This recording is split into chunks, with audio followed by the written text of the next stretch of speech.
Puranik sir, ಒಂದು ಪ್ರಶ್ನೆ. ಆರಂಭದಲ್ಲಿ ಹೇಳ್ದಂತೆ ಇದು ನಿಜಕ್ಕೂ ಅವ್ರಿಗೆ ಕೇಕ್ ವಾಕ್ ಇದು ಮುಂದಿನ ದಿನಗಳು ಅಲ್ಲವೇ ಅಲ್ಲ. ಹಣ ಕ್ಯಾಬಿನೆಟ್ ಇಂದು ಒಂದು ತುಂಬಾ ಸಮಸ್ಯೆ, ಅದನ್ನ ಹೇಗೆ ನಿಭಾಯಿಸ್ತಾರೆ ಕಾದ್ ನೋಡಿ. ಅದರ ಜೊತೆಗೆ ಫಿನಾನ್ಷಿಯಲಿ ತುಂಬಾ ದೊಡ್ಡ ಮ್ಯಾಟರ್ ಸರ್. ಹಣಕಾಸು ಎಲ್ಲಿ ಹೊಂದಿಸ್ತಾರೆ? ಅದೇ ಪಾಯಿಂಟ್. ಎಲೆಕ್ಷನ್, GBA ಎಲೆಕ್ಷನ್ ಬಂತು, ಇನ್ ಮುಂದಕ್ಕೆ ಎಲ್ಲ ಸರಣಿ ಎಲೆಕ್ಷನ್ಗಳು ಬರುತ್ತೆ. ಇನ್ ಕೇಸ್ GBA ಎಲೆಕ್ಷನ್ ಅಲ್ಲಿ ಟಚ್, ನನಗೆ ಗೊತ್ತಿಲ್ಲ, ನಾನು ಯಾರಿಗೂ ನಿರಾಸೆ ಮಾಡ್ಬೇಕು ಅಂತ ಈ ಪದ ಹೇಳ್ತಾ ಇಲ್ಲ, ಬಟ್ ಫ್ಯಾಕ್ಟರ್ಸ್ ಮಾತಾಡ್ಬೇಕು. ಹಂಗಾದ್ರೆ ಹೆಂಗೆ, ಸೋತ್ರೆ ಹೆಂಗೆ ಅಂತ. ಸೋತ್ ಬಿಟ್ರೆ ಅವ್ರನ್ನೇನು ಬಿಜೆಪಿ ಅವ್ರಿಗೆ ಕಡಿಮೆ ಬಿಟ್ಬಿಡ್ತಾರ ಸರ್, ಅವರು ಹೀಯಾಳಿಸ್ಬಿಡ್ತಾರೆ. ಬ್ರ್ಯಾಂಡ್ ಬೆಂಗಳೂರು ಮಾಡ್ತೀವಿ ಅಂದ್ರೆ ರೀ ಮುಖ್ಯಮಂತ್ರಿ ಸ್ಥಾನನೇ ಕೊಟ್ವಿ, GBA ಎಲೆಕ್ಷನ್ ಗೆಲ್ಲಕ್ಕಾಗ್ಲಿಲ್ವಲ್ರಿ, ಇಂಥ ಹಣೆಪಟ್ಟಿನೆಲ್ಲ ಒತ್ಕೋಬೇಕಾಗತ್ತೆ. ಸೊ ಹೇಗೆ GBA ಎಲೆಕ್ಷನ್ ಆಗಕ್ ಮುಂಚೆ ಬೆಂಗಳೂರು ಸ್ಥಿತಿ ತಗೊಳ್ಳಿ, ಅದಕ್ಕೆ ಶಿವಕುಮಾರ್ ಒಬ್ಬರೇ ಕಾರಣ. ಬಿಜೆಪಿ ಅವ್ರದ್ದು ಬೆಳಗ್ಗೆ ನೋಡಿದ್ರೆ ಶಿವಕುಮಾರ್ ಒಬ್ಬರೇ ಕಾರಣ ಅಲ್ಲ, ಪ್ರಮಾಣ ವಚನಕ್ಕೆ ಹೋಗ್ತಾ ಇದ್ದಾರೆ, ನೋಡಿರ್ತೀರಿ, ನೀವಂತೂ ನೋಡಿರ್ತೀರಿ ಬಿಡಿ. DK ಅಭಿಮಾನಿಯಾಗಿ ಮನೆಯಿಂದ ಹೋಗ್ಬೇಕಾದ್ರೆ ಅಣ್ಣ ತಮ್ಮ ಕಾರಲ್ಲಿ ಹೋಗ್ತಾರೆ, ಆಮೇಲೆ ಕಾರ್ ತುಂಬಾ ನೀರು ತುಂಬಿಕೊಳ್ಳುತ್ತಂತೆ, ಈಚ್ಕೊಂಡು ಕಸ ಎಲ್ಲ ಮೈ ಮೇಲೆ ಬಂದ, ಅಂದ್ರೆ ಆ ರೀತಿಯಾಗಿ ಕಾಲಿಳಿಕ್ ರೆಡಿ ಆಗಿದ್ದಾರೆ. ಈ ಪರಿಸ್ಥಿತಿ ಕಾರಣ ಬಿಜೆಪಿ ಸರ್ಕಾರ ಹೌದು, ಸಿದ್ದರಾಮಯ್ಯ ಅವ್ರ ಸರ್ಕಾರ ಹೌದು, ಶಿವಕುಮಾರ್ ಅವರು ಅದರ ಭಾಗ, ಅದನ್ನ ಜವಾಬ್ದಾರಿಯನ್ನ ಅಥವಾ ಅದರ ಹೊಣೆಯನ್ನ ಹೊರಬೇಕು. ಸೊ ಇದು ಸವಾಲಿದೆ, ಮುಳ್ಳಿನ ಹಾಸಿಗೆ ಇದು, not A bed of roses.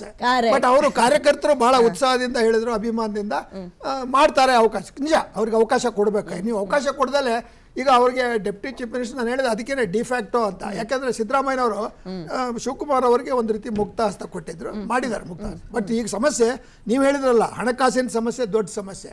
ಯಾಕೆಂದ್ರೆ ನಮ್ಮ ಒಟ್ಟು ಬಜೆಟ್ನಲ್ಲಿ 57% ಸಂಬಳ, ಸಾರಿಗೆ ಮತ್ತು ಇವ್ರದ್ದೆಲ್ಲ ಖರ್ಚುಗಳಿಗೆ ಹೋಗುತ್ತೆ, ಅದು ಅಡ್ಮಿನಿಸ್ಟ್ರೇಟಿವ್ ಎಕ್ಸ್ಪೆನ್ಸಸ್.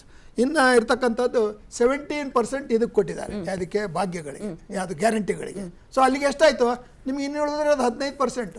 ಈ 15%ಅಲ್ಲಿ ನೀವು ರಿಸೋರ್ಸ್, ಇನ್ನೊಂದು ಹೇಳ್ತಾರೆ ಕೇಂದ್ರದಿಂದ ನಮಗೆ ಅನುದಾನ ಬಂದಿದೆ, ಕೇಂದ್ರದಿಂದ ಬರಲಿಲ್ಲಪ್ಪ, ನೀವೇನು ಮಾಡ್ತೀರಿ? ಆ ಥರ ಒಂದು ವಿಷನ್ ಡಾಕ್ಯುಮೆಂಟ್ ಅನ್ನ ಅಥವಾ ವಿಷನ್ ಅನ್ನ ಶಿವಕುಮಾರ್ ಪ್ರಕಟಿಸೋ ಜೊತೆಗೆ ಆ ಕ್ಯಾಬಿನೆಟ್ ಅಲ್ಲಿ ತಗೊಳ್ತಾರಲ್ಲ, ಈ ಹಳೆ ತಲೆಗಳಿದಾರಲ್ಲ, ಅವ್ರು ಕೇವಲ ಅಧಿಕಾರ ಅನುಭವಿಸಿ ಬಂದಿದ್ದಾರೆ ಹೊರತು ಕಾಂಗ್ರೆಸ್ಸಿನ ಯಶಸ್ಸಿಗೆ ಅವರು ಹೆಚ್ಚಾಗಿ ಶ್ರಮಿಸಿಲ್ಲ ಅಂತಕ್ಕಂಥದ್ದು. ಜೊತೆಗೆ ಈಗಿರ್ತಕ್ಕಂಥ ಹಣಕಾಸಿನ ಹೊಂದಾಣಿಕೆಯನ್ನು ಹೆಂಗೆ ಮಾಡ್ತಾರೆ? ಸಾಲ ತರದು ಈಗಾಗಲೇ ಎಷ್ಟು 8ರಿಂದ 10 ಲಕ್ಷ ಕೋಟಿ ಸಾಲ ಇದೆ. ಅದು ಮುಂದಿನ ಜನಾಂಗ ಇವ್ರ ಮೇಲೆ ನಾವು ಹೊರಿಸಿ ಹೋದ್ರೆ ಗತಿ ಏನು? ಸೊ ಈ ರೀತಿಯ ಅನುಭವದ ಕೊರತೆ ಶಿವಕುಮಾರ್ ಅವರು ಇರೋದ್ರಿಂದ ಅವರು ಒಳ್ಳೆಯ ಸಲಹೆಗಾರನ ಇಟ್ಕೊಳ್ಬೇಕು, ಒಂದು ಥಿಂಕ್ ಟ್ಯಾಂಕ್. ಈ ಕೋಆರ್ಡಿನೇಷನ್ ಕಮಿಟಿ, ಸಿದ್ದರಾಮಯ್ಯನವರ ಮೂಲಕ ನೇತೃತ್ವ ಕಮಿಟಿ, ಅದೆಲ್ಲ ಒಳ್ಳೇದಲ್ಲ. ಯಾಕೆಂದ್ರೆ ಶಿವಕುಮಾರ್ ಅವ್ರಿಗೆ ಒಂದು ಅಡ್ಗಾಲ ಆಗ್ದಂಗೆ ಆಗುತ್ತೆ ಶಿವಕುಮಾರ್. ಆಮೇಲೆ ಸಿದ್ದರಾಮಯ್ಯನವರು ಅಷ್ಟೇನೆ, ಅವರು ಬಹಳ ಒಂದು ವಿಶ್ವಾಸದಿಂದ ಶಿವಕುಮಾರ್ ಅವರಿಗೆ ಸಹಕಾರ ಕೊಟ್ಟು ಕರ್ನಾಟಕದ ಉದ್ಧಾರವನ್ನು ನೋಡಬೇಕು. ತನ್ನ ಸ್ವಾರ್ಥಕ್ಕೋಸ್ಕರ ಸಿದ್ದರಾಮಯ್ಯ ಶಿವಕುಮಾರ್ಗೆ ಅಡ್ಗಾಲ. ವಿರೋಧ ಪಕ್ಷಗಳ ಸಹಕಾರ ಬೇಕಾದ್ರೂ ಸಿಕ್ಬಿಡ್ಬೋದು DK ಶಿವಕುಮಾರ್ಗೆ, ಪಕ್ಷದೊಳಗಿರೋರು ತುಂಬಾ ಅನುಮಾನ ಮೂಡಿಸ್ತಾ ಇದೆ. ಆಂತರಿಕ ಶತ್ರುಗಳೇ ಶಿವಕುಮಾರ್ಗೆ ಜಾಸ್ತಿ ಇದ್ದಾರೆ. ಇವ್ರು ಬಿಡಿ ಬಿಜೆಪಿ ಅವ್ರು ಮಾಡಿರೋ ತಪ್ಪುಗಳಿಗೆ ಅವ್ರು ಭೀತಿನಲ್ಲಿ ಹೋರಾಡ್ತಾರೆ. ಸೊ ಅದರಿಂದ ನನ್ನ ಪ್ರಕಾರ ಹಣಕಾಸಿನ ಸಮಸ್ಯೆ ಮತ್ತು ಬೆಂಗಳೂರು. ಆಮೇಲೆ ಇನ್ನೊಂದು ಪಾಯಿಂಟ್ ಭಾಳ ಇಂಪಾರ್ಟೆಂಟ್, ನಾವು ಸಾರ್ವಜನಿಕರ ದೃಷ್ಟಿಯಿಂದ ಮಾತಾಡಬೇಕು. ಮಧ್ಯ ಕರ್ನಾಟಕ, ಕಲ್ಯಾಣ ಕರ್ನಾಟಕ, ಕಿತ್ತೂರು ಕರ್ನಾಟಕ, ಇದ್ರ ಬಗ್ಗೆ DK ಶಿವಕುಮಾರ್ ಅವರ ಪ್ಲಾನ್ ಏನು?